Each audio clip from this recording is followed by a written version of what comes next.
கடும் கோடை, எனக்கு தண்ணி கிடைக்கல, எங்க அம்மாவுக்கு கிடைக்கல, எங்க பெரியத்தாவுக்கு கிடைக்கல, என் சின்னம்மாவுக்கு கிடைக்கல, யாருக்கும் சொந்தங்கள் கிடைக்கல.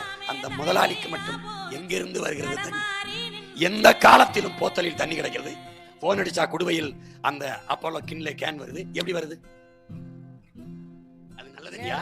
அதை குடிக்கலாமா? யார் அதுக்கு சான்றிதழ் கொடுத்தது? இப்ப உங்க மகன் ஆட்சிக்கு வந்துட்டேன், நோ, தண்ணீர் விற்பனைக்கு கிடையாது, தடை சட்டம்.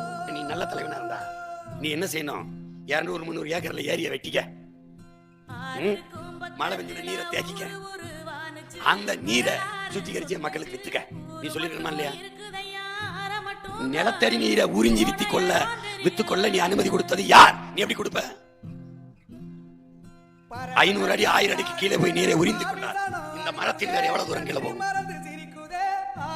இந்த மரங்களின் பெயர்கள் எவ்வளவு தூரம் கீழே போகும்? தண்ணியை நீ உறிஞ்சி வித்துட்ட தண்ணிக்கு எங்க போகும்? சரி, புல்லு பூண்டு எங்க போகும்? அது வேற எவ்வளவு தூரம் இருக்கும்? எவ்வளவு பெரிய துரோகத்தை, பச்சை துரோகத்தை மனிதன் உலக உயிர்களுக்கு செய்கிறான் என்பதை அறிவார்ந்த தமிழ் சமூகத்தின் தம்பிதன்